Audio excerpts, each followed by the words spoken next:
So, hi guys! Gusto ko lang i-share sa inyo yung celebration ng birthday ko. So, kasama ko nga pala dyan yung mga katrabaho ko. And syempre, hindi mawawala yung mga Taiwanese kong katrabaho. So, kinakantahan nga pala nila ako dyan. And nire-request nila na Chinese yung kantahin. So, hindi nila kinanta kasi nahihiya sila. So, dahil Pilipino tayo, pagkaing Pilipino yung hinahanda natin.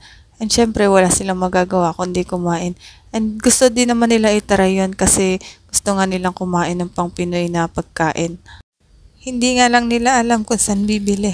And after nun, nag-picture-picture na lang kami. And syempre, hindi mawawala yung baby ko. Kailangan may celebration din kasama siya. And this is it, pansit. Today is my birthday, so sobrang saya ko dito. Sobrang saya ko hindi lang dahil sa regalo kundi sa pagpunta niya, sa effort niya, sa pag-appreciate sa akin. And sobrang nagpapasalamat ako sa kanya. Hindi naman mahalaga sa akin yung regalo.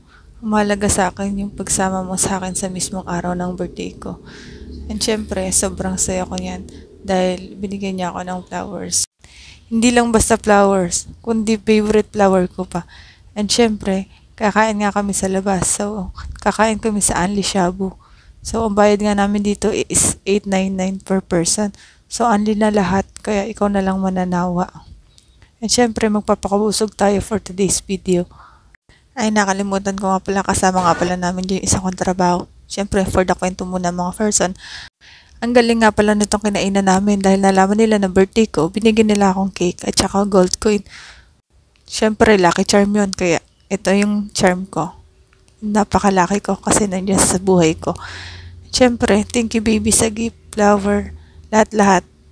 After nun, umuwi na kami at dito kami nag-celebrate ng kaming dalawa lang. And syempre, thank you Lord sa lahat-lahat ng blessings.